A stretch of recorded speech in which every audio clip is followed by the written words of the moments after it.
So, as I said, my name is Kevin Haskell. I'm with New Jersey's Coastal Management Program here. I'm part of a broader MACO and MARCO collective, as it is. Before we get started, I think we could just take a couple minutes, just go through a quick rules of the road here on the webinar. So what we want to do is we want to make sure that there's a lot of time for all of you to ask questions. Right now, the way we're doing that is through the chat window on the webinar itself.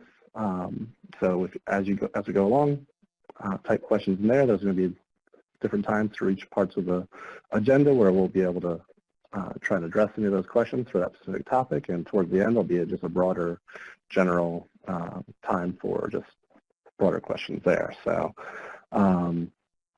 Carl Wakoba, our technical side here is our portal team, and at the Monmouth University, he's going to be helping us review through one of those questions, and then we'll try and collate them in theirs and deal with those with the specific people. In the interest of time, try to be as brief as possible and as specific as you can be. And so this way we can get through as many questions as we can. If we can't get through all the questions, feel free to contact us through any of the normal means that we have set up, and we'll try to make sure that those things are addressed. As an FYI, we are recording the webinar to go through this, and all the slides will be posted on the MARCO and MACO website, so you can check that all out after the forum as well if you missed it. So with that out of the way, I think I'm going to turn it over to Keisha Martinez. She's the chair of the MARCO Management Board from New York's Department of State. Great, thanks Kevin. Good morning everyone. As you said, I'm Keisha Martinez. I'm the Deputy Secretary of State at New York State Department of State. I oversee the Office of Planning, Development, and Community Infrastructure, which also includes the state's coastal programs. And since July of 2019, I've also been fortunate enough to serve as the chair of MARCO. First, I'd like to welcome you all to this pre-ocean forum webinar. But more importantly, I'd like to thank you all for your commitment to protecting our shared mid-Atlantic coastal and ocean resources. I've spoken with many of you this past year directly, and I know many others have met with Mike Snyder from my team as well. We had an excellent forum last year with active participation from over 120 people and a wide range of agencies, organizations, and institutions. During the next hour and a half, the MACO chair, Kevin Haskell, and work group leaders will be sharing with you what they've been working on since the 2019 Ocean Forum and plans for the 2020 Forum, which will be held at the Alexander Hamilton Customs House in New York City on May 19th. Many of you should have already received a save the date email, and we hope that it is locked in on your calendar. I would be remiss if I didn't acknowledge the incredible hard work from the MACO team, including Tony McDonald and Carl Wakoba from Monmouth University, Evelyn Bristow and Judy Tucker, MARCO staff, and all of our state, federal, and tribal partners. So thank you so much for all the hard work you've been putting into this.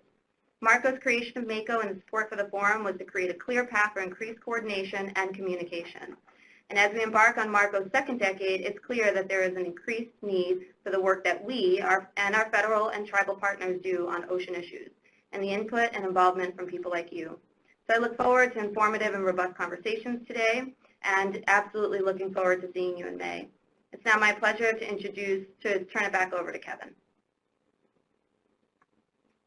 Great, thanks so much, Keisha. Yeah, and I'd like to appreciate everyone's hard work on this. It's been wonderful.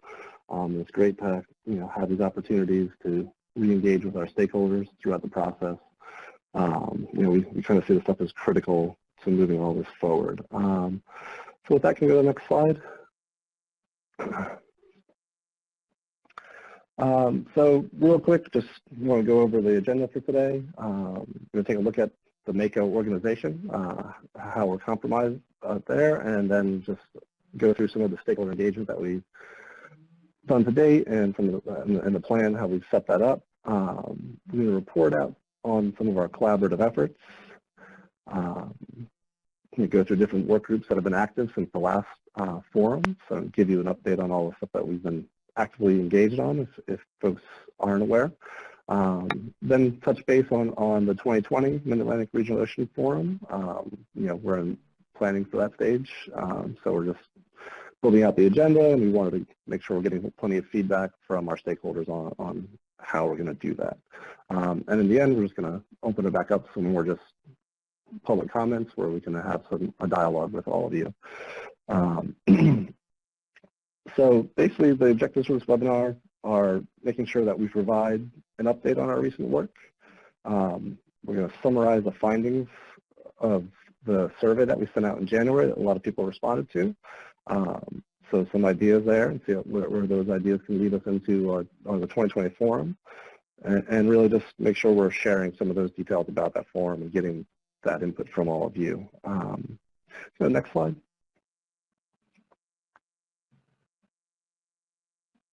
Okay, so generally this is the MACO organizational structure. We have member entities that comprise of government or quasi-government agencies mostly. We've established a steering committee. There's a lot of different collaborative work groups that we're going through. We're going to hear from these groups today. So from ocean mapping and the data team deals with a lot of our portal issues. There's a lot of effort around marine debris, ocean acidification through the Mid-Atlantic Coastal Acidification Network. We have a recreational non-consumptive use work group. We're having some collaboration that we're doing a little bit of internal discussions around offshore wind energy. And then we have the maritime commerce and navigation safety group that puts on some webinars that are really informative. And then we have a broader stakeholder community. And so this is a pretty big bucket that we have for stakeholders. It includes a lot of different types of entities. So whenever we use that term stakeholders, it kind of means a really broad coalition of folks there. So as Keisha alluded to, the purpose of MACO is kind of to enhance the vitality of the region's ocean ecosystem and economy through increased communication, collaboration across states, federal, tribal, and regional fisheries management entities. We see this as our chance to identify and pursue opportunities for collaboration on regional ocean issues. It helps us identify ways to enhance data sharing and support for the Mid-Atlantic Ocean Data Portal. And really importantly, it's how we engage with stakeholders on these critical regional ocean issues. Can you go to the next slide? So as I said, the current MACO membership itself, it's made up of the states from New York to Virginia. We have a lot of federal participation from various departments like Commerce, Defense, Interior, Homeland Security, and Transportation and Energy. We have tribal engagement through the Chesapeake Indian Nation, and then there's the Regional Mid-Atlantic Fisheries Management Council. So the steering committee for this that we set up is myself, Lauren Kay from Virginia, Mike Snyder from New York, Daryl Francois from the Bureau of Ocean Energy Management, Roselle Stern from the Army Corps of Engineers, Darlene Finch from the National Oceanic and Atmospheric Administration, Kelsey Leonard from the Shinnecock Indian Nation, and Jessica Copley from the Mid-Atlantic Fisheries Management Council. So since the last forum, we've kind of developed a framework that sets forth our organization's structure, our goals and objectives, and guides our overall work. So you can actually find that framework is on our website, so you can check that out offline. So that framework set up the steering committee. This is it's a big group, so we're trying to make sure we're providing direction and a way to actually handle the mechanics of convening such a diverse group of entities, so we can actually collaborate on this work. So our steering committee we kind of meet monthly, probably more than that, quite a bit. So it's a great little family we have. So the broader MACO membership itself, we have quarterly collaboration calls. That keeps the larger group engaged on all the different work group issues that we have, and we can share information with one another. And these quarterly calls also serve for us to kind of host these deeper dives where we can look into topical areas to better inform all of the member entities that we have here on such a variety of issues. So you're looking at from offshore wind, navigation issues, to ecological concerns and other mapping and data needs. With that, I think we can then start to shift into our actual stakeholder engagement work. So I'm going to hand that back over to Carl Villalkova, who's at the Urban Coast Institute at Monmouth University, and he's a critical part of our portal team. So he's going to go through some of the stakeholder engagement we've been doing to date. Thank you very much. Okay, so MACO began work in the fall to develop a stakeholder engagement plan to guide its communications and outreach with stakeholders, partner organizations, and members of the public. This document was finalized and publicly released in January. You can actually find it and read it on the MACO page at midatlanticocean.org by scrolling down to the Stakeholder Engagement and Upcoming Activities heading. The document covers 5 broad methods for engagement as seen on this slide. There can and I'm sure will be more done than what's written about in the plan, and MACO welcomes you to pass along any ideas that you may have for their consideration. MACO will hold periodic webinars and calls to brief stakeholders on its work, and others that will be held on special topics. These will include a pre-forum webinar, which you're participating in now, to provide MACO updates and share preliminary plans on the forum. Engagement via work groups and collaborative efforts. So each work group has its own engagement activities and plans, some of which are robust. You'll be hearing more about them later in the webinar. MACO will seek and collect general input from stakeholders and members of the public throughout the year. You can contact MACO anytime at info@midatlanticocean.org, and your questions or comments will be routed to the proper members. Digital communications. This primarily covers information that will be made available on the website and through regular email blasts. The main MACO page and the workgroups page and forum page are great places to keep an eye on for news and upcoming events. And last but not least, the opposite actually, the plan commits to convening a Mid-Atlantic Ocean Forum event every year as long as resources provide. The forum will be MACO's signature annual event and its prime vehicle for engagement. Like last year, the forum will be a very interactive event and open to the public. MACO will encourage stakeholders to get involved in the planning process for the event through a number of means, including surveys, which is a good segue to my next group of slides. So Avalon, if you can advance. One more. All right. I'm sure several of you on this webinar saw and hopefully participated in MACO's January survey. The survey had about a dozen questions focused on 2 general areas. What ocean issues mattered most to people and MACO's work in those areas, and how MACO can basically make the forum a success. We had 68 respondents in all. Participation was near 100% in the multiple choice questions, and for the text ones, people tended to answer the ones that they were most interested in. And here's kind of a look at what we heard. This first question here was the only one that we made mandatory. We didn't ask for anybody's names or anything like that, but did want to get a general sense of who is answering the question. So here's their affiliations. The highest number of respondents said that they were either members of the general public or identified as NGO, nonprofit, or advocacy organization representatives. Next slide, please. We asked people to pick from a list of forum outcomes, and to pick 3 anyway.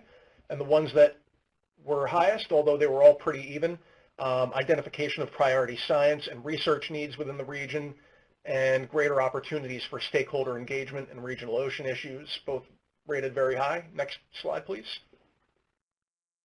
What current topics would you like to see discussed at the forum? You could take as many of these as you wanted.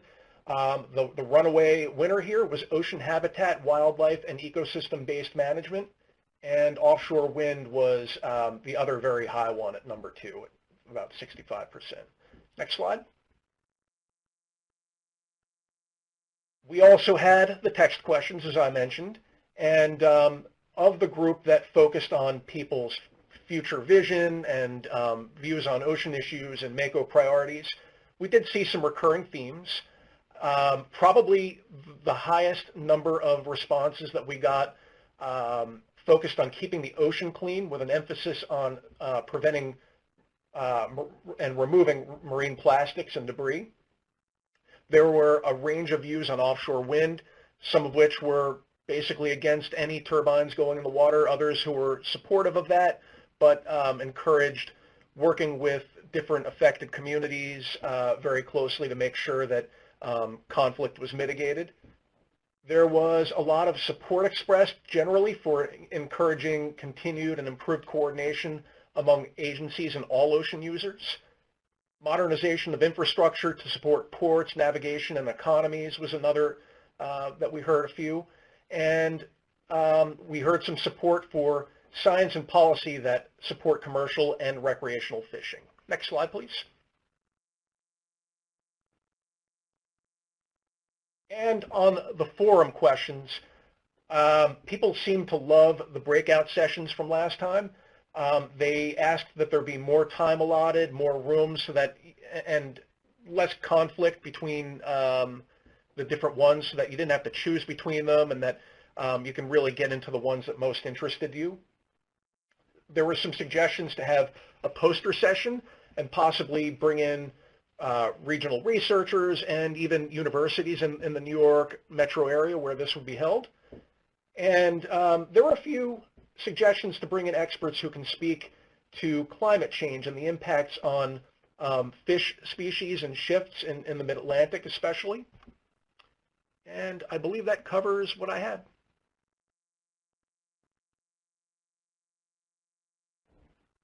Great, Carl. Thanks. So I guess at this point, I think we've so far only received one question in the chat box. So if folks want to make sure they're entering some info in there, if they want to ask any questions. So right now, we'll take a little bit of time to go through any of those. Now, before I jump into the question on the chat, I think there's just the major themes of, are these types of opportunities that we're providing what people want to see in stakeholder engagement? Is there things that we can be doing better? So, we put that back out there to all of you. If you have ideas of ways we can better engage across those things. I think so far, I can see the question here that we have that came in providing more detail on the Offshore Wind Energy Collaborative Work Group. Without taking any thunder from later discussion as we go through those collaborative efforts. So that's a mixture of the different states and entities that are part of MACO between BOEM, Interior, and things like that. Mike Snyder from New York is going to go through a little bit of what that charge is for the group when we go through that effort in a few minutes. Currently it's really more of an internal discussion group as we delve into the process of this issue. I mean, there's a lot of things happening, so we want to make sure we're not duplicating things.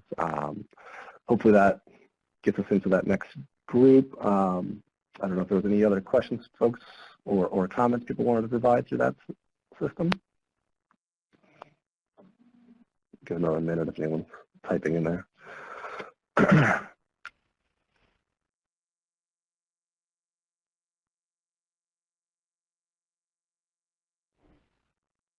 And there will be a section at the end for questions on all topics. Yeah, please feel free, just to keep adding into the chat box. I know it's not the greatest way of doing it, but we figured it'd be the best way we could kind of make sure everyone's questions are seen and that we can get through a bunch of them. We do have here's one more, Carl. George. You see that one there? It's how many surveys were actually sent out? Yes, so that survey went out to the full MARCO/MACO email list, which I don't have the number in front of me, but it's, I think, about 1,500. And at the very top of the survey itself, it encouraged people to share that with anyone who they thought might be interested. We also had our partner organizations who were very helpful in sharing the survey, getting that out, also through social media and other means. So it did get out pretty far and wide, I think. Great, thank you, Carl.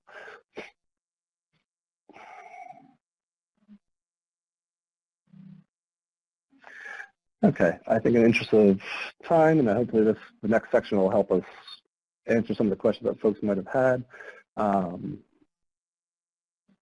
Spend some time going through those collaborative efforts we've been having since the last Ocean Forum.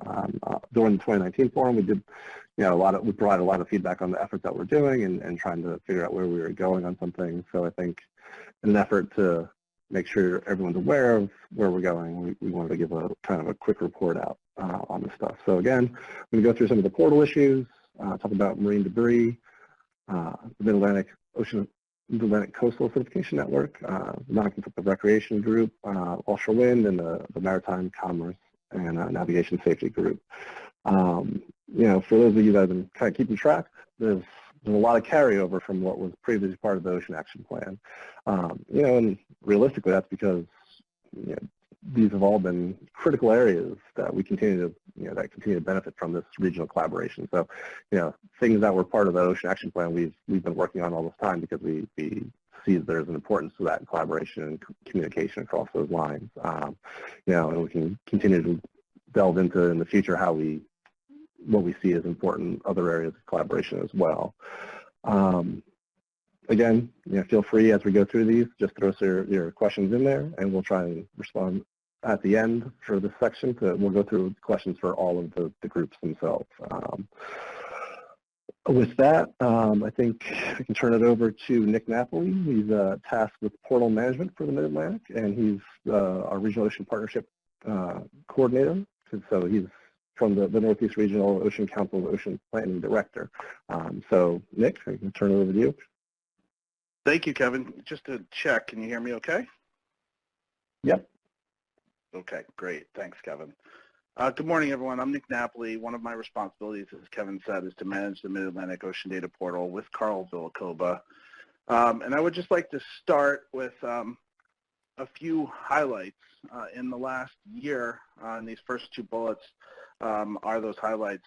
In the last year, we've seen increased use of the portal, particularly in the last 4 or 5 months. I think each of the last, or 4 out of the last 5 months, have been our highest months in terms of visitation ever.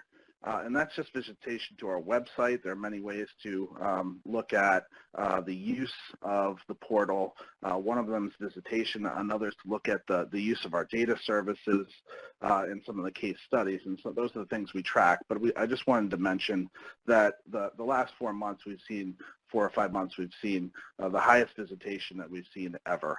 And the portal's been around for now almost 10 years, or maybe 10 years. Also, MACO, along with other regions, was the recipient of federal funding for regional data sharing priorities.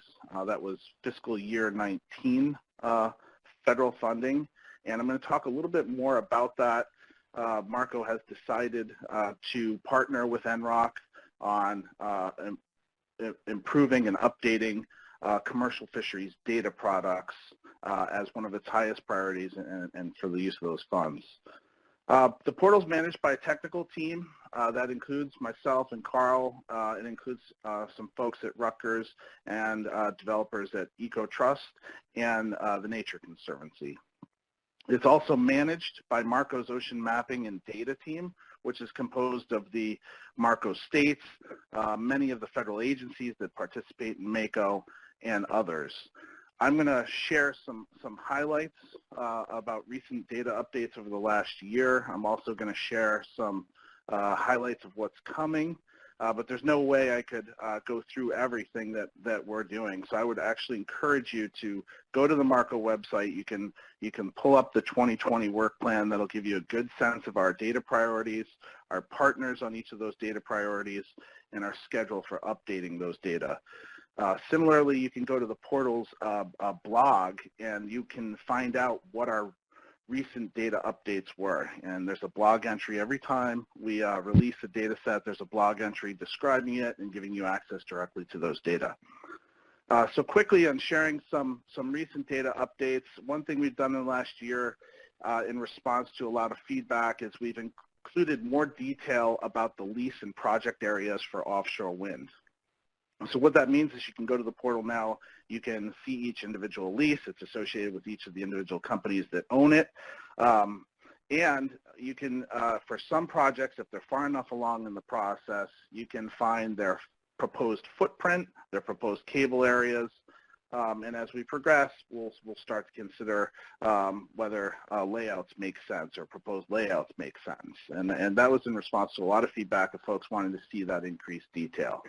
Another data update, which folks are going to talk about a little bit later, so I'll just be quick, is that the Coast Guard's been working with us recently to put proposed waterways management actions on the portal, or maps associated with them, such as proposed anchorage areas. And that's something that's active on the portal right now, and I'll let them talk more about it. But this is a way for folks who use the portal to understand the areas that are being proposed by a particular agency, in this case the Coast Guard, and be able to use the portal to provide comment and better understand those proposals. Importantly, there have been a ton of marine life updates in the last year with a lot of great partners. You will see in the portal recently, there's been some updates in collaboration with the Fish and Wildlife Service and the Northeast Fisheries Science Center and the Nature Conservancy that give us a better sense of some certain species migration routes based on tagging data. It's a newer technology.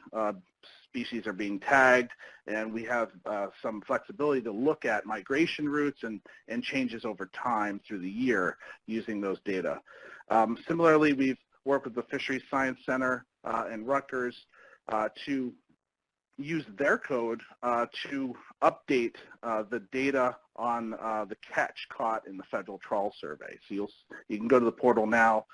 There are many species listed. You can get the biomass caught in the trawl over the last 10 years or so in the spring and fall trawls. Next slide, please. Some updates to come, and again, please go to the work plan. These are just some highlights, and I do want to highlight some of our partners.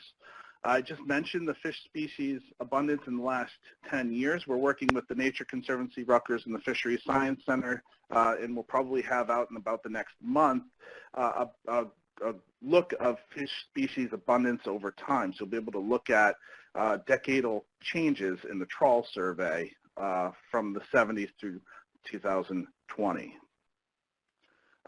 We benefit a lot from our collaboration with the Marine Cadastre, and I know they're developing AIS data, or processing it for 2018 and 2019. These data products showing vessel traffic are one of our higher hit data sets in the portal, and we're collaborating with them, and we'll have those products available once they're available from the Marine Cadastre team. And last year, there's been increased collaboration with MACO, the Regional Ocean Observing System. There have been a number of products released in the last year, and there are additional oceanographic products planned for this year. The federally funded project that I mentioned at the beginning is a collaboration between MACO, NROC, and the Responsible Offshore Development Alliance to obtain feedback from the fishing industry on what data updates would be beneficial in terms of characterizing the extent and activities associated with commercial fishing. Last, as I mentioned, with regard to the Coast Guard, we'd like to and will be doing more examples of data sets that represent proposed activities or proposed management. So for example, I mentioned the offshore wind as we work with BOEM and others and understand when it's the right time to put a project footprint up in the portal. That'll give folks who use the portal the opportunity to view it and compare it with other data. Similarly, we have in the past and will continue to work with the telecom cable industry to understand when a cable is being proposed and put some proposed cable routes up in the portal. With regard to outreach, this is something we do a lot of. There's webinars. You can go to the portal and there's usually a webinar a month or once every 2 months on a particular topic, or just a general training. We conduct trainings. If you're interested, please contact us. We do these regularly with many different groups, and this is a really beneficial way to understand what your data needs are, as well as give you a better understanding of the data sets we have. Carl in particular does a ton of trade shows. We are at conferences, and so we'll usually list those opportunities to see us in those places via the portal website. And the last thing I would say with regard to outreach, it's not listed here, but for every data set we have, we try and engage experts in that area. And so if you see a data set and you have an expertise in a certain area and you see that we're updating a certain data set and you want to engage with us and give us feedback on whether, how the methods, or you want to review draft data, please contact us. Thank you. Great, thanks, Nick. The portal just continues to be an amazing resource, and we could probably spend an entire day just going through stuff that's associated with that. And so clearly, hopefully those use numbers keep increasing as we go through this stuff. Next up, I was going to turn it over to Laura McKay. She's the program manager at Virginia's Coastal Zone Management Program, to go through some of the marine debris work we're doing. Thank you, Kevin. Yes, the Marine Debris Work Group, we were established under the old regional planning body, and we have about 30 members representing all 5 states, NOAA, EPA, and we actually now have 5 nonprofit organizations that are on our work group: Clean Virginia Waterways, Surfrider, American Littoral Society, Clean Ocean Action, and the Wildlife Conservation Society. So we've expanded. It's a very robust group. We meet on the phone monthly and occasional in-person meetings, and our work plans and progress reports are available on the MACO website. But the main thing we've been working on, thanks to a grant that MACO received on behalf of the work group in 2018 from the NOAA Marine Debris Program, we are working on a social marketing campaign to reduce balloon releases that end up as marine debris and cause wildlife mortality through ingestion and entanglement. And as part of that effort, we do beach monitoring and cleanups on just 1-mile stretches of beaches in each of the 5 states. And so far we've done about 3 cleanups per state. And so the numbers you see on the screen here, 15,587 pieces of marine debris, and about 2,300 of which were balloon-related items. So even though they aren't the highest number of items found, they are one of the most deadly to marine wildlife, so a great concern to us. The social marketing campaign involves doing a lot of interviews with people about their attitudes toward balloon releases. And so with help from Opinion Works, and all of the states and our partners, we've done 1,120 interviews across the region to inform the development of campaign materials.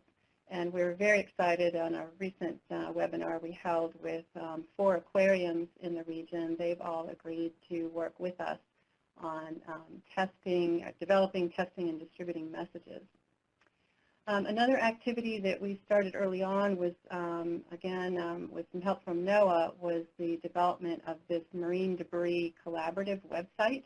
And so you can go to that web address on there, and all the 5 states are entering projects that are going on in those states so that we all understand who's doing what's already been done, and where work needs to continue. We held the first ever Mid-Atlantic Marine Debris Summit last June, which was fantastic. I think we had over 100 people there talking about what we know, what we don't know, and what we need to get done. So next slide, please. So our next big efforts are going to be to, again, work on the balloon release campaign materials and begin distribution hopefully by this summer. And we'll be doing evaluations of that program as well. We are also hoping to work on a Mid-Atlantic Marine Debris Action Plan. And we also have a proposal into the NOAA Marine Debris Program for an FY20 grant to do a social marketing campaign just on clean beaches, so all types of litter that show up on the beach. We will continue monitoring the beach segments for balloon and other debris, and again, thanks to NOAA, we have a little funding coming to us for a spring 2021 Mid-Atlantic Marine Debris Summit. And that's all I have, and I'll turn it back to you, Kevin. Thanks, Laura. It's great. Hopefully people see that as a great opportunity to join in with this these efforts too. So it's great to have a lot of stakeholders helping out there too. So next up, we're going to talk about the Mid-Atlantic Coastal Acidification Network. I've introduced Grace Saba. She's an assistant professor at the Center for Ocean Observing Leadership at Rutgers University, and she's the current co-coordinator of the Mid-Atlantic, MACO, the Mid-Atlantic Coastal Acidification Network.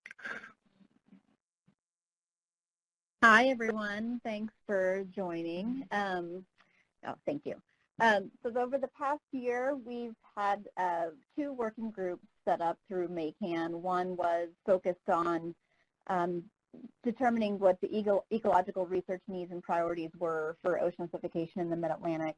And then the other one was focused on detecting what the monitoring gaps for ocean acidification were in the Mid-Atlantic. So we established the 2 working groups, and through those working groups, we published a paper each on those, which are now out in Estuary and Coastal Shelf Science.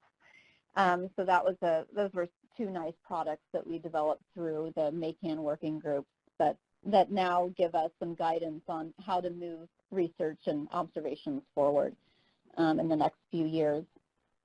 And then we also held a workshop in May of 2019, basically to discuss these 2, the outcomes or the recommendations that we found from these 2 papers, and to help guide, what the priorities are for the research items and the monitoring items.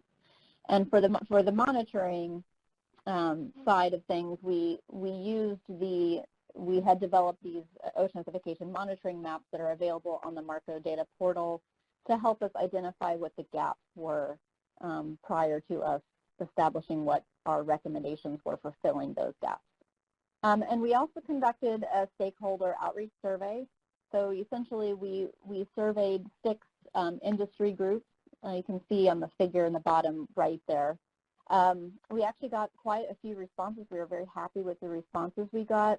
We conducted the surveys to just kind of gain a better understanding of what they're concerned about with respect to ocean acidification, and we got a lot of great feedback. So we're going to use that in the future to expand on our outreach plans.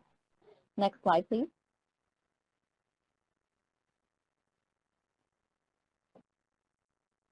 Next slide, please.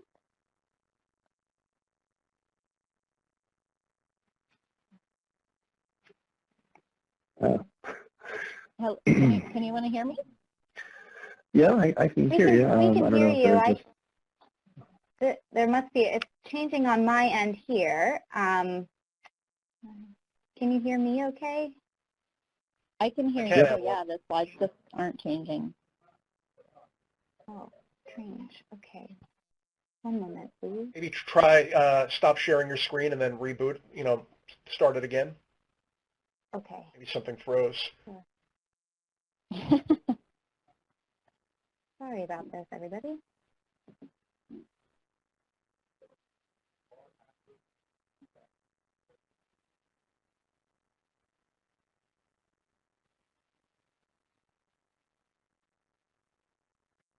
Perfect. How about now? Okay. Okay. Yep, I can see that now, and it is the correct slide. So, so every year we do run a webinar series through MACAN. We usually do 4 or 5 webinars per series. We've had 2 over the past few months, and we have another one coming up in about 3 weeks. The ideas for the webinars come in through either the surveys that we get, the survey feedback that we get, or discussed through the MACAN steering committee. So we'll have one in March, one in April, and one in May, and you can see kind of the diverse spread of topics that we cover through that series. They're all recorded and then posted on the MACAN website. Next slide, please, if it works. Perfect. We're also working towards forming 4 new working groups to help fill the research and monitoring gaps that I discussed just a few slides back. The first one is a policy working group. The second is science. Third is industry, and then we're going to develop an outreach working group. And through these working groups, they'll each have tasks or goals with respect to what they want to focus on specifically, what kind of products we might be developing, and also just what kind of gap filling that each one wants to do within the region. If anybody on the call now is interested in joining a working group, we're about to announce how to do that. But if you are interested in joining, you can email us at info@midacan.org if you'd like to join one or more of the working groups.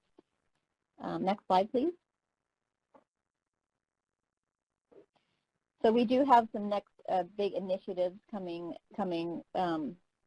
for us in the future that we're working toward. The first one is updating MACAN's outreach and education plan, and I had mentioned this briefly.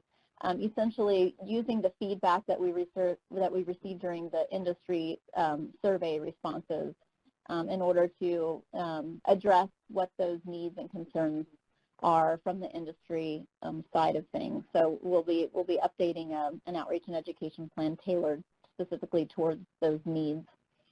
And then also responding to funding calls. So one specific one we have listed here is the Oceanification Program's recent education mini-grant call for proposals that MACAN will likely respond to help implement some of these outreach and education ideas.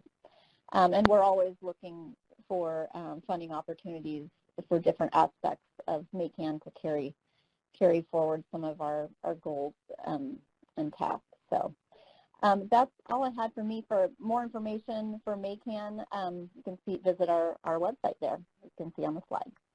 So thank you. Great, Grace. Thank you so much. Nice to see a group tackling such an important emerging issue here, and look forward to actually having all those work groups set up. So thanks. So next up, non-consumptive recreation. So you'll be hearing more from me. So basically, this group was created back in the RPB days directly from feedback that we received from our stakeholders. So specifically, it was probably MACO, the surf rider, standing up probably at some point playing a song to us while he was telling us some stuff. So it's always fun to work with Matt. So these issues, the non-consumptive recreation issues, they're of huge importance to the region and individually to the individual states here. But we've never really had a voice for this kind of stuff at a broader scale. So typically it's looked at like local and state levels. So we wanted to make sure that we had an opportunity to kind of provide some feedback and work at this broader regional scale here. In the past we had some great workshops in each of the states. We also conducted a survey. We got 1,000 responses back to it. So clearly, when you send anything survey out and you get 1,000 responses, you've hit a topic that's pretty important to a lot of people. So we got a lot of great feedback from those, and we're kind of making sure that any of the ideas that came out of that process keep advancing. One of the other areas that we did identify through the RPV process, though, in the Ocean Action Plan, was how do we minimize interactions with wildlife and these different uses. So for a while we've kind of been on a bit of a pause in this work group. So we just recently reconvened it. So it's great to have some folks getting back together on some calls.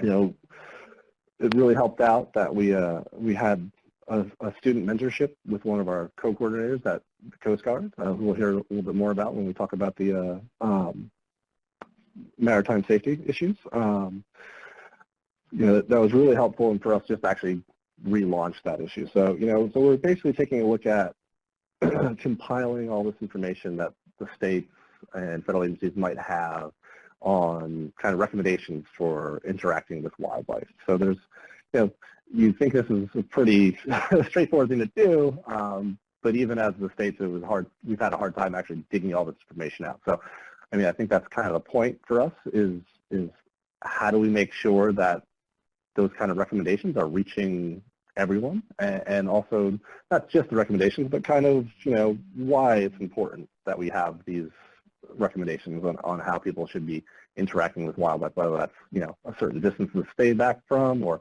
how, you tread lightly through different trail areas and those resources. So, I think that's kind of where we are right now. We're just getting back up. If folks do have some wish to engage with the folks in this group, feel free to reach out to myself or through just the general MACO channels, and we could definitely get in touch with you to talk about some of those issues. So we can go to the next slide, I think, Avalon. So basically on these wireless interactions, we're basically still compiling all the information that we have. We've got a bunch of stuff from the states. We do need to dig some more stuff out from our federal partners and other resources that are out there. So we've started working on this to develop a white paper kind of describing these recommendations and where we're seeing gaps in that information. I think a goal is to try and take that white paper and build that into kind of a web-based searchable recommendations, something that's scalable to mobile data. So like if you're on your cell phone, you're interested in trying to find some information about, say, a pin-and-bed haul out that you've seen, you would understand why those certain distances are there, and that hopefully can give you that information quickly. So this way it's just better ways to engage with folks that are out there, utilizing all these resources. Also, this idea of having ocean stories and story maps providing some of this information, it's been a great tool that we utilize across different topics on the portal itself and through the website. So those are always helpful tools to do.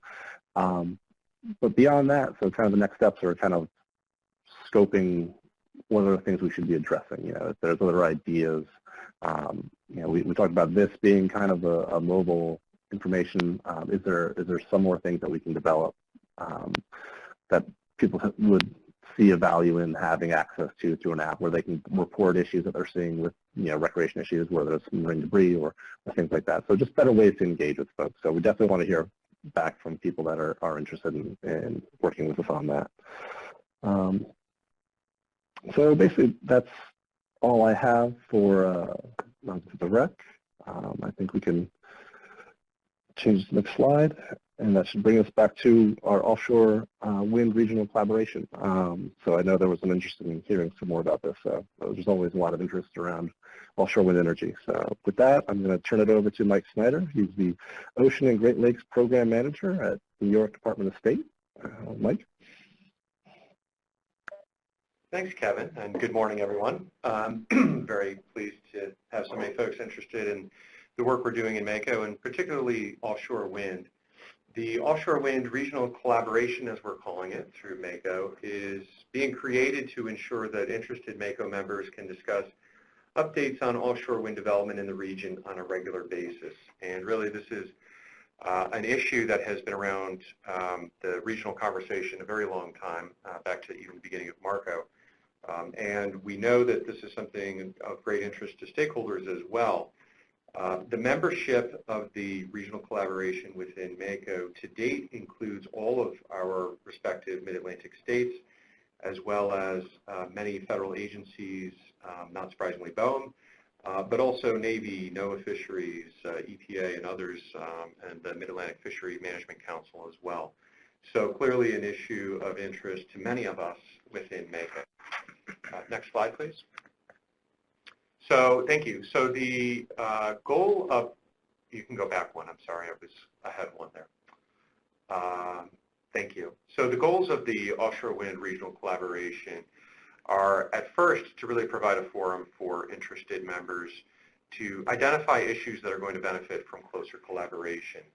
And as we all know, the offshore wind landscape is complex, and there are many interests engaged already or organizing to advance appropriate development of offshore wind projects.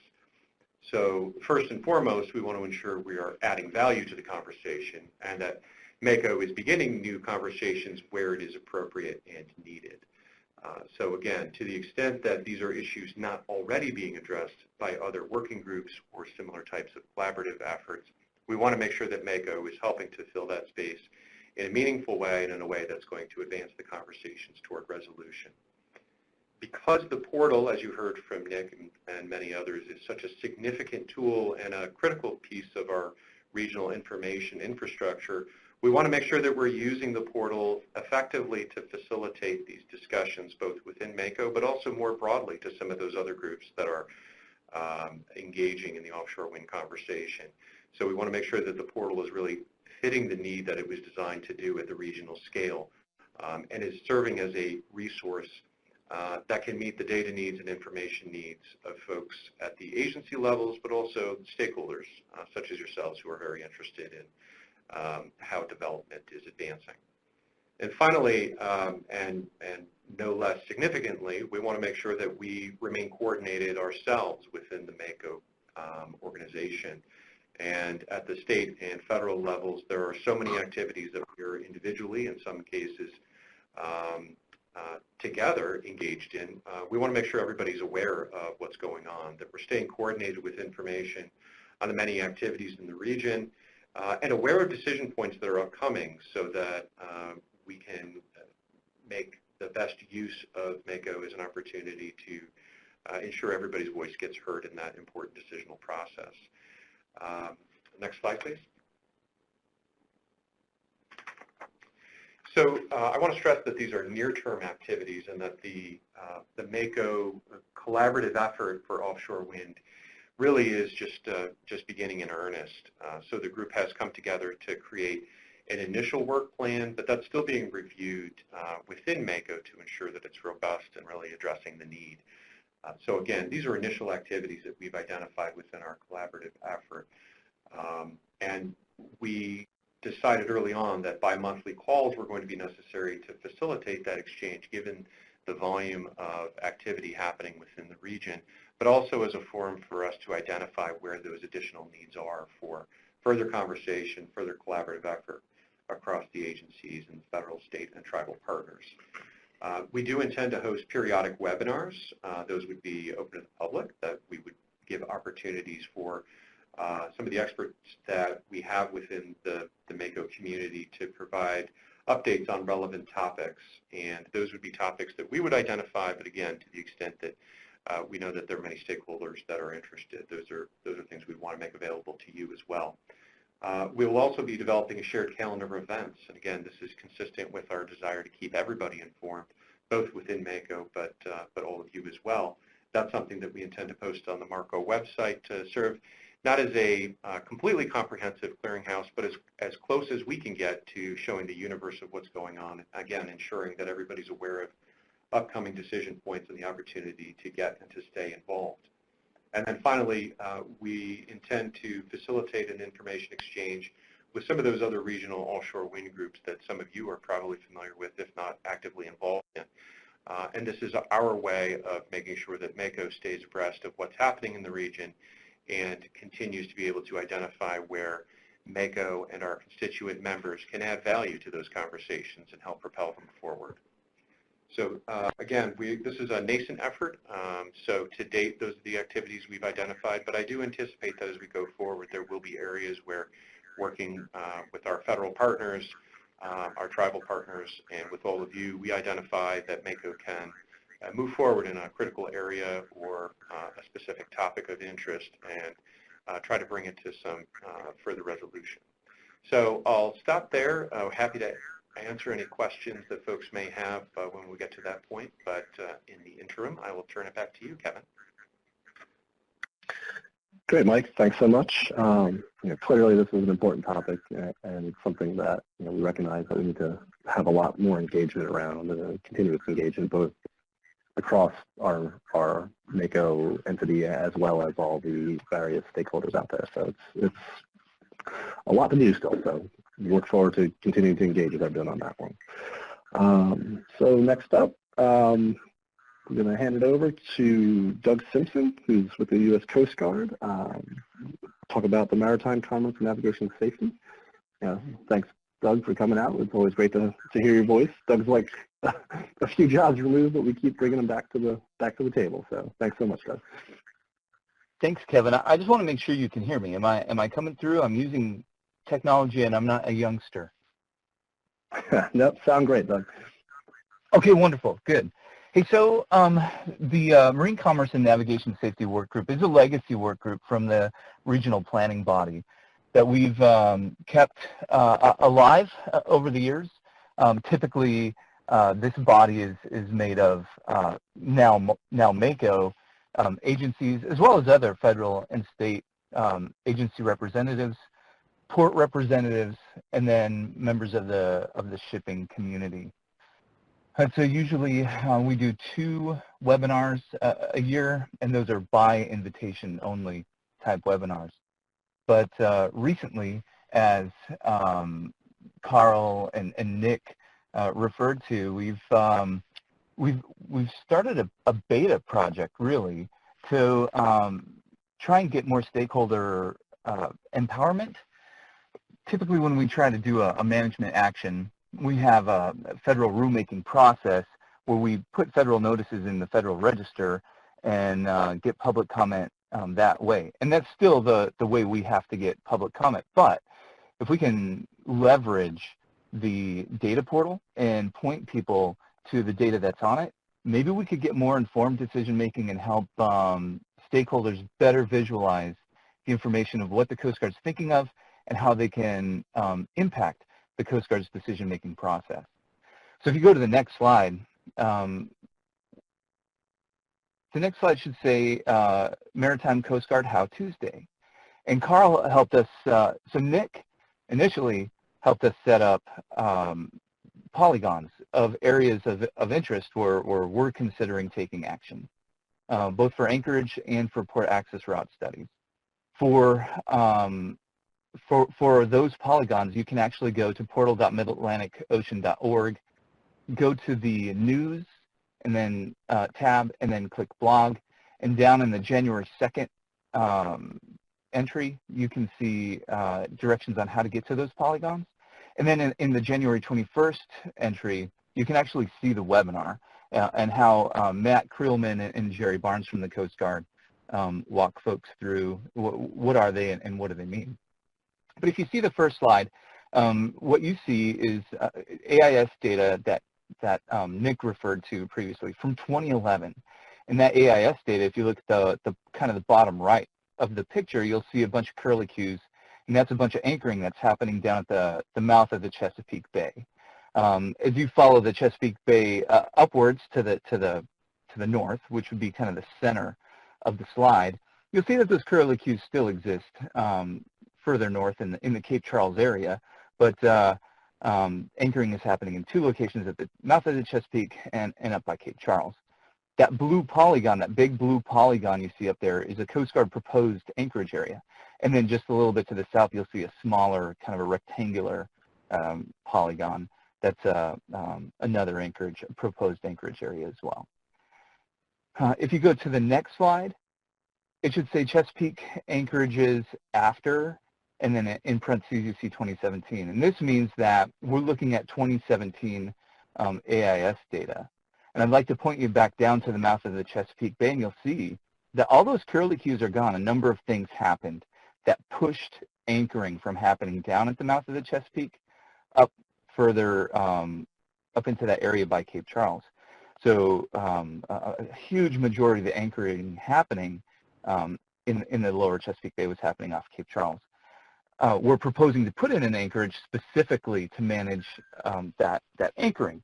Of course, getting that information out, helping people visualize the information is hard to do in the text of a Federal Register notice. It's a lot easier to show people what's happening and why we're proposing it using the data portal. And then if you go to the next slide, you'll see the Cape Fear Port Access Route Study polygon. That's Port Access Route Study is required if we're going to add traffic separation schemes, which are basically roadmaps for entering and leaving port areas that we chart. To change or to add traffic separation schemes, we have to do what's called Port Access Route Study. Now we're showing a North Carolina area. I know that's south of our Mid-Atlantic region, but coastwise trade does affect the entirety of our Mid-Atlantic coast. So it's still valid, and in fact, Carl Velikova and Nick Napoli have increased the scope of the AIS data so that if you look at the 2015 data sets and on, North Carolina information is included, which helps us, again, have a more robust data set available to us. So those are some of the ways that the Marine Commerce Navigation Safety Working Group and MACO are working together to increase stewardship and stakeholder engagement. We wanted to pass along our thanks to everybody involved in making that happen.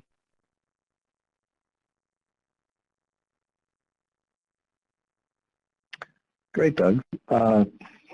Thanks so much. I think it's really helpful. I just lost connection to. Really helpful with all this work that we have. Just really highlights, the collaborative nature of this work, and a great way for all of us to leverage the tools that we have at our disposal to sort of help ourselves and our stakeholders at large. So thanks. With that, I think we're moving into just the question and comment section. I don't know if there was any other comments in the chat window. I know there were some talking about our use of acronyms. I apologize. We tend to get stuck in that world where there's so many different acronyms that we throw around that we're so used to saying that we forget maybe everyone doesn't know those things. So I think we'll try to do a better job of dealing with that. Don't know, Carl, was there any other questions that we need to address through there? There were a couple, but it looks like they were answered, I believe, and we can certainly talk about this acronym guide idea a little more offline and explore that. Great, thanks. I think another one just popped in there. There was, I think it was asking about, engaged in public access to the ocean issues. Yes, a new question from George. Are you engaged in public access to ocean issues? Yeah, so there again, like this is kind of the nature of the non-consumptive recreation issues. A lot of the, these groups don't have any authority that have been conferred on us by, anything other than the work that we do with our own agencies. So while the non-consumptive rec group, a huge issue is public access and those issues, we don't have any way of driving those concerns, but that I think is a major component of looking at non-consumptive recreation across the region. So, it's of great interest to all of us. We want to make sure that, the public has access to those things and making sure that there's recommendations on how we can share that across the region to make sure everyone has equitable access to things. So the long and short of it, we're engaged in it in terms of information sharing and collaboration around it, but maybe not so much as a driver of how any one place would handle those issues.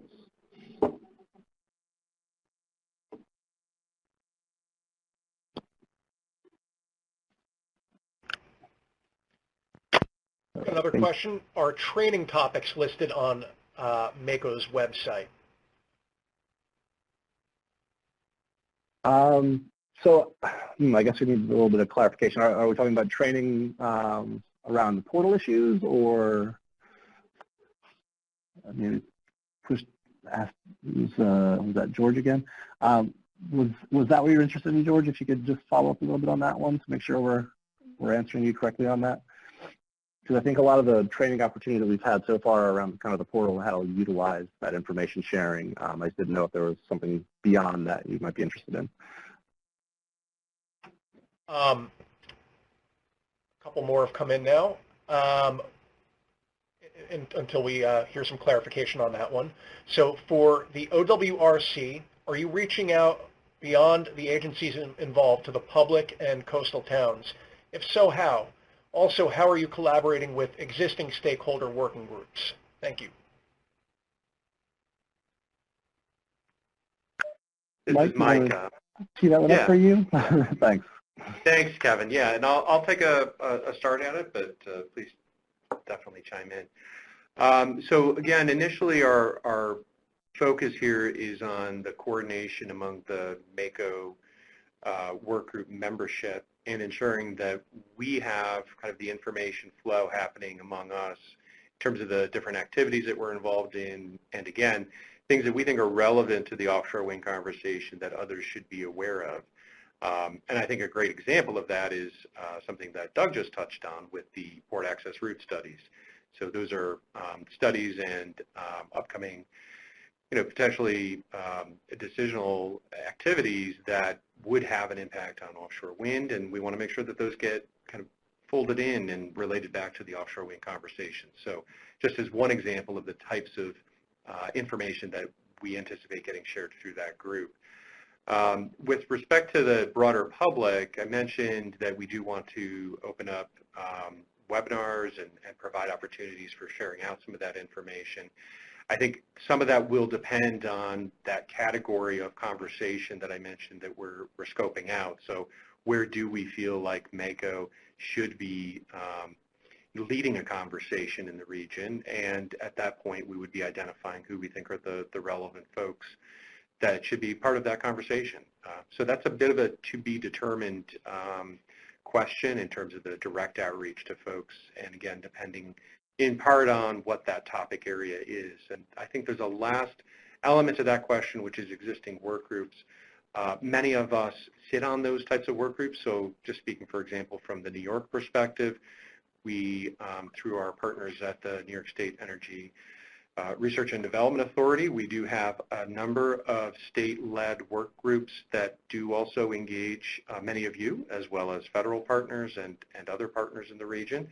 Those work groups, we are actively in discussions with our NYSERDA colleagues and with other partners in understanding both the charge of those work groups and how MACO members can be more effectively part of them. So, you know, those conversations, I think, happen both individually within us as MACO members, but then there have been one or two instances, for example, with folks who are involved in the discussion on a new regional science entity, ROSA. We've been interested in understanding what that is and, you know, whether MACO can be supportive of that or have a potential role in helping move that forward. So some conversations happening individually within the MACO members. Others, I think, as we identify them, we may have more broad conversations across the whole collaborative work group with those entities.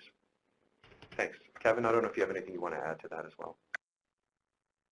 Thanks, Mike. The only thing I would add is I think, you know, while as a regional entity, we might not be directly engaging with those local communities, but I think kind of indirectly, you know, as Nick went through earlier on the portal and all the data and information that we've been generating across the region, you know, and it's free for everyone to use. You sign into it, you can save maps, you have access to so much of the same data that all the decision makers have. So I think it's been a great tool for kind of democratizing all of the information that we have for when we're looking at those issues. So, you know, as we can continue to develop that information, I hope that just helps the public and stakeholders in general just to move those conversations forward. So.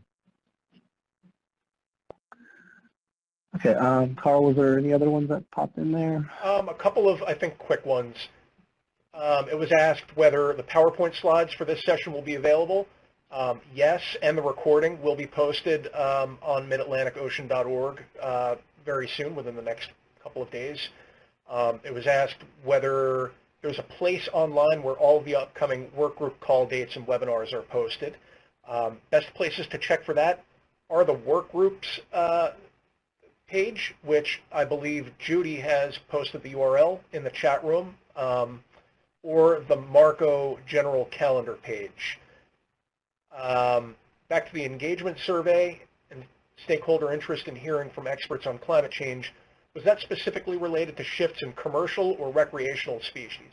I did just check the answers and didn't see any specific differentiation on that, so I assume it meant both. Yes, Carl, the 18 different species will be in the slider tool going up on the MACO portal, and it's a combination of both commercially and recreationally important species. And it said earlier, someone said you can provide training. Maybe that was in reference to the portal, and that is a yes. We do, as Kevin mentioned, or maybe it was Nick, bi-monthly webinars or so, which sometimes are about specific topics or data sets. Other times are just a general 101 session, but you can always contact the portal team to set up an online webinar just for, you know, your work group or your office or that kind of thing, and we'll be happy to try and arrange that. Thanks, Carl. Let's see.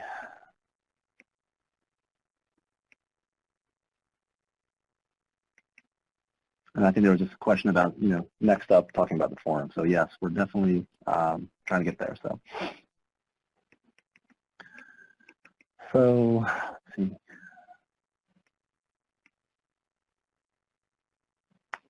So I think, Carl, we've addressed all the questions in there. Yeah, you should probably move ahead because time is... Yeah, so kind of run out of time, and we really want to touch into the 2020 forum. So, so we'll step into that space now. The next slide, please.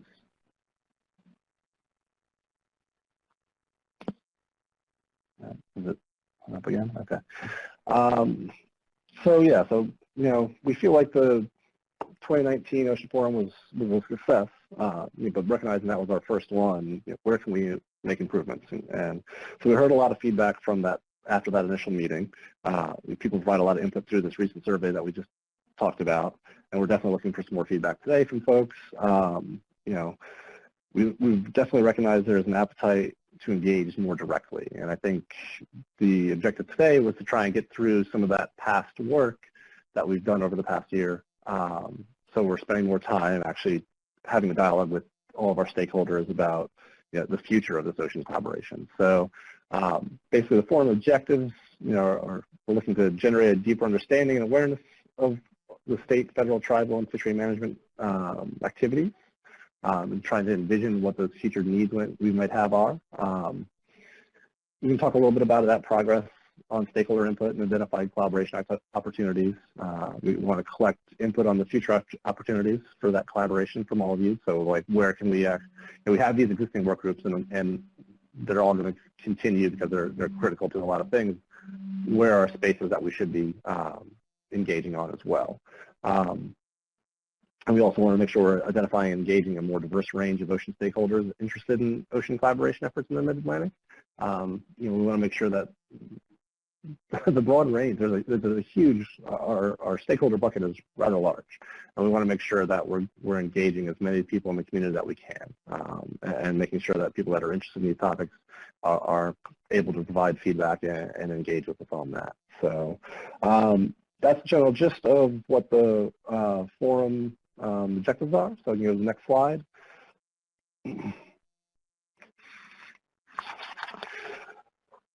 So, we have a general agenda so far. We're still working through, we have a forum planning team that's working through developing an agenda and all these engagement opportunities. So we're looking to start off at around 10 a.m. so people have time to get there, but we want to go all the way to about 5 p.m. so we have a good solid day of engagement with all of you. We provide lunch for folks, and that helps us increase some time to have networking across that region. So, because I think that was something that a lot of people actually enjoyed about the last forum, is that they provide a lot of opportunities for folks to actually have those sidebar conversations. And we recognize that's really important. You can get a lot of people in the same room that usually don't get to interact as often with one another. So, we want to set up those opportunities for all of you to engage with one another as well, not just with us. So, that's the general gist of it. We're going to have some breakout sessions, possibly some poster sessions, to really have those different spaces where people can actually work with one another and engage directly. Having some breakout sessions that we can really have deeper dives with smaller groups. The last forum we had upwards of 150 people there. That's a lot of people to try and engage with. So we want to make sure that how we can break out into smaller areas to actually have more meaningful conversations where people can feel that they can actually engage better with a lot of different topic areas that we would be covering. So I guess, what else would you like to see from us in this forum as well? So, please throw some questions in here. Let us know what your expectations are from the information that we might be gathering across these webinars and the forum itself. How can we provide feedback from those webinars, so we're not, it's not like a long time in the future that we're providing feedback from what happens there. And then, please feel free to make sure that you're providing information on further engagement post-forum as well. So how can we increase those touch points beyond what's already happening with either the work groups themselves or the broader MACO membership? So I guess with that, we can turn it back over to some questions that folks have. Kevin, there's an initial question from Helen Henderson who asks, for people who cannot attend the forum in person, will there be a live feed available? I do not believe so, because I'm not sure that the facilities themselves lend themselves to that. And also, I think the nature of those breakout sessions would be very difficult to set anything up that would be meaningful for people that it would be on the feed. So we want to make sure, yeah, I know it's always difficult to make sure everyone can get in the room, but I think, the idea is to make sure that it's really about that close engagement. So, and I think that makes it very difficult to do any kind of live feeds with this kind of work. Is there anything else? Some discussions, though, about taping the sessions and providing as much of it as possible as video as we did in the last forum. Yeah, I think that'd be great, because I think that's a little bit easier to do than to have kind of these multiple concurrent things happening at once in any kind of meaningful live feed. So hopefully we can provide that, and people can follow up on different sections as they see fit. So. Next question comes from Allison Chase. How are the survey results regarding interests being used to shape the forum? What are the breakout subjects? Thank you. So anyone feel free to jump in, but I think kind of the gist is that we're looking at these larger spaces that might be broken out kind of by kind of like those goal areas that we used to have for the RPB, whether it's on the sustainable use side of things or it's on the ecological side of things. And then in those spaces there might be opportunities for smaller discussion areas around, very more specific topics. So this way people have an opportunity that they can kind of go around to various areas to have those conversations. There's going to be some broader plenary sessions to talk about some bigger topics, but then like having smaller sections that will try and hopefully address some of the concerns that people want to talk about.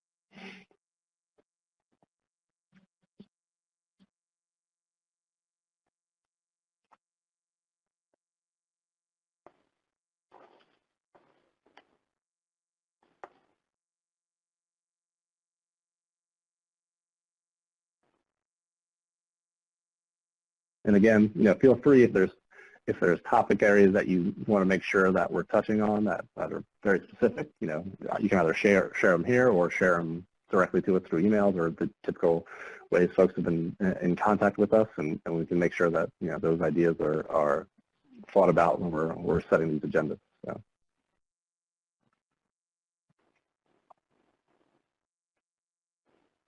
This question comes from Sarah. So you're going to try and get to the topics people were highly interested in through the survey.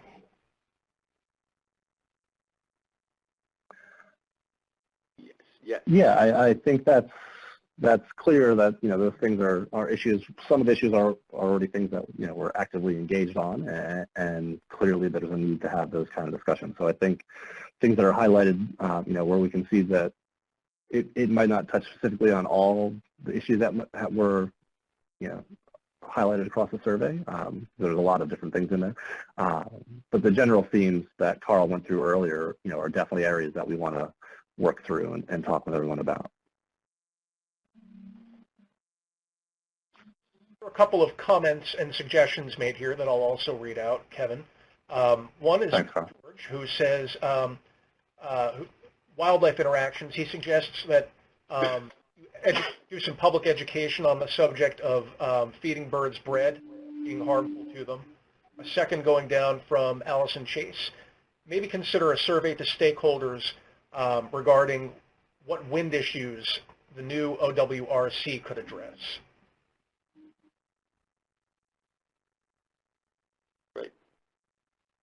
Great. Yeah, and I think even that, if you're coming to the forum itself and are engaging on that, we can definitely have those kind of conversations directly. I think that's kind of the idea.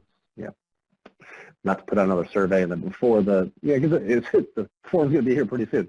So it'd be great to have those conversations. I think we got a lot of feedback on some of the topics that are really important on offshore wind with folks. So, but that's those kind of areas. If you have things specifically you want to talk to us about at the forum, definitely bring them to us. So.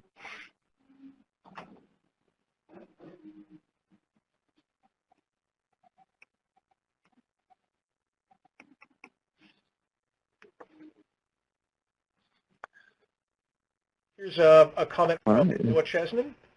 Thank you for organizing this webinar. It is helpful to get updates. One suggestion for the workshop, as a part of the registration confirmation, include background documents for people to review so that everyone attends with similar baseline information. Thank you. Thanks. I think so. Now, are you thinking that would be beyond information that we've already provided through our websites, like the work group information, or are you looking for a broader kind of informational topic? That would be my only question, is making sure that we're providing the right information.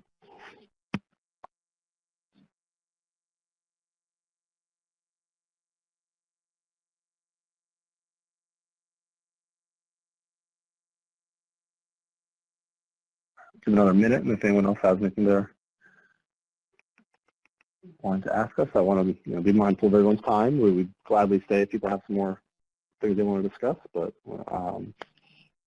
be mindful of everyone's time today. So looks like a few people are still typing. Okay, I can't actually tell on my screen; it doesn't come up.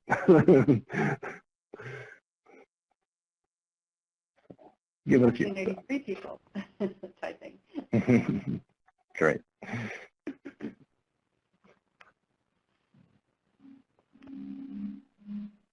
Russ Fernari asks, when will the registration information be posted? I don't actually have a date offhand. I know we've put out save the dates, and it's it'll be a free registration information. I don't know if anyone else has more specifics we can provide on that. This is Tony McDonald. I've been helping to facilitate some planning for this. I would say we wanted to get feedback from this webinar to inform sort of some of the more details on the agenda before we move forward, but we have visited the site, and we hope that we'll be able to get the registration up. The forum planning team is meeting monthly, so we hope to get it up certainly, where are we now, February, certainly in March or early April at the latest. Thanks, Tom.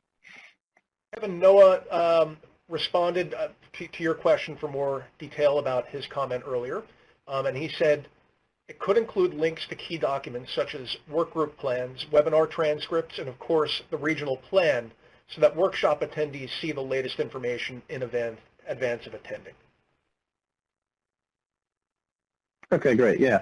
So I think all of those things already do exist on our website, and I think when we send out the registration, they always link back to the documentation there. So maybe we just need to make sure that we remind people where that information is to ensure they can actually take a look at it beforehand.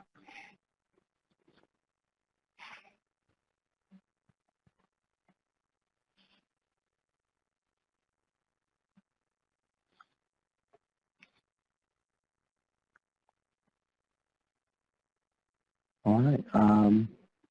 Again, I can't tell if anyone's still typing. I don't know if there's anything else there. Nothing new? Nothing new? Okay.